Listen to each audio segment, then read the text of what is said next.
আসসালামু আলাইকুম বোনেরা, কেমন আছেন? আশা করি ভালো আছেন। আলহামদুলিল্লাহ আমিও ভালো আছি। আজ বাজার থেকে ট্যাংরা মাছ এনেছি। ট্যাংরা মাছ বলি আমরা এই মাছগুলাকে গুলাই মাছ বলি। দেখেন কি সুন্দর স্বর্ণের মতো চকচক করে। এই যে মাছটা অনেক সুন্দর। আজকে এগুলা কাটবো, কেটে কুটে রান্না করব, আপনাদের সাথে শেয়ার করব। বোনেরা মাছটি কাটাকুটি করে পরিষ্কার করে দিয়ে নিয়েছে। দেখেন মাছগুলা কত সুন্দর, একদম তরতাজা। তারপরে আলু দিয়ে, বেগুন দিয়ে আর টমেটো দিয়ে রান্না করব। পেঁয়াজ কুচি করে নিচ্ছি, ধনিয়া পাতা কুচি করে নিচ্ছি, টমেটো কুচি করে নিচ্ছি। এখন রান্না করব। লবণ, হলুদ, মরিচ মাখাই নিতেছি। মাছগুলা ভাজবো তো তেলে। এই যে একটু মরিচও দিয়ে নিচ্ছি, তারপর হলুদ, মরিচ, লবণ দিয়ে যে মাখাই নিতেছি। এখন তেলে ভাজবো। ভাজছে আজকে বেগুন, আলু দিয়ে, টমেটো দিয়ে একটু ঝুল করে তরকারি রান্না করবো। গরম পড়ে গেছে, কড়াইটা গরম হয়ে গেছে। গরম কড়াইতে তেলটা দিয়ে দিতেছি।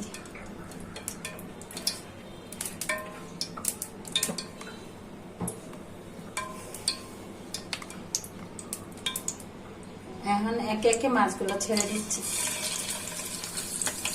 তেলটা গরম হয়ে গেছে।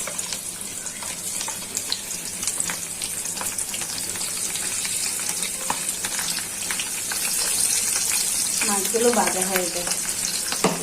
মাছগুলো ভাজা হয়ে গেছে, একে একে উঠিয়ে নিচ্ছি। কি সুন্দর লাগে মাছটা।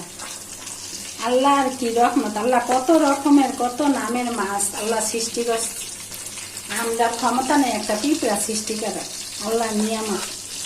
আল্লাহ বিভিন্ন রকমের মাছ দিচ্ছে, বিভিন্ন রকমের খাবার দিচ্ছে, বিভিন্ন ভিটামিনও দিচ্ছে বিভিন্ন জিনিসের মধ্যে। চিন্তা করলে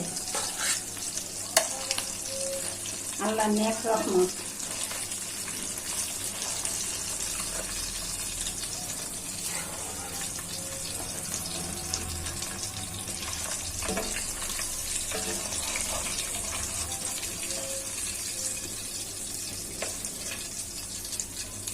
মাছটা এটা বাইরে গেছে।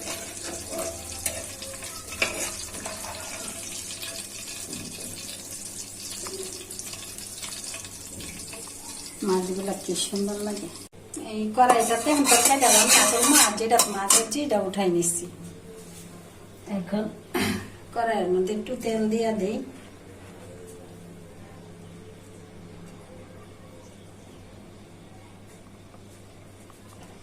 তেলটা গরম হয়ে যাক।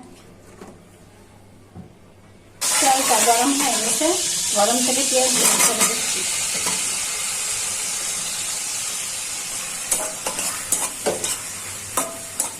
পেঁয়াজটা ভাজা হয়ে যাক। পেঁয়াজটা ভাজা হয়ে গেছে। একে একে মশলাগুলো দিয়ে দিচ্ছি। তার আগে দিয়ে দিব হালকা একটু ঝোল, কারণ মশলাটা না হয় পুড়ে যাবে।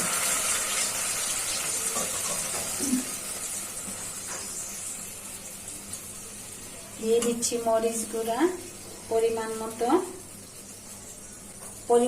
হলুদ গুঁড়া দিয়ে দিচ্ছি, পরিমাণ মতো জিরার গুঁড়া দিয়ে দিচ্ছি, সাথে দিচ্ছি রসুন বাটা, দিয়ে দিচ্ছি স্বাদ মতো লবণ।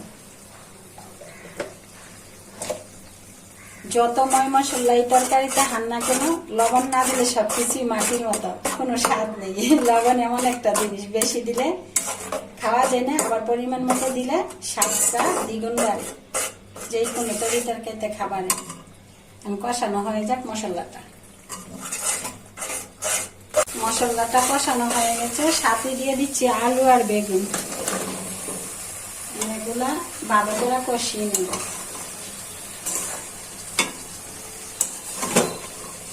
আর এই গরমে এরকম ভাবে গুলাইয়া ট্যাংরা মাছ দিয়া যদি আলু দেয়া, টমেটো দেয়া, লম্বা বেগুন দিয়ে তরকারি একটু হালকা ঝোল করে রান্না করে খাইতে অনেক টেস্ট সে লাগে। এখন কষানো হয়ে যায়, একটু ঢেকে দিচ্ছি। দেখি তরকারিটা কষানো হয়েছে কিনা। ও সুন্দর মতো কষানো হয়েছে। দেখি আলুটা সিদ্ধ হয়েছে। আলুটা সিদ্ধ হয়ে গেছে। এখন টমেটো গুলো দিয়ে দিই। ফালি করা টমেটো দিয়ে দিতেছি।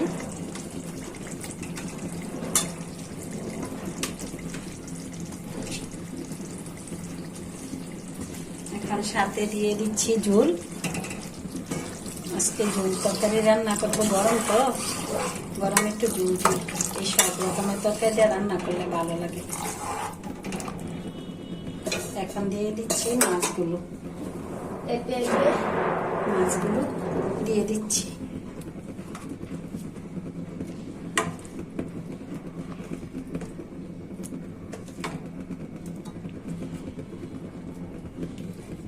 মাছটি কি সুন্দর লাগে।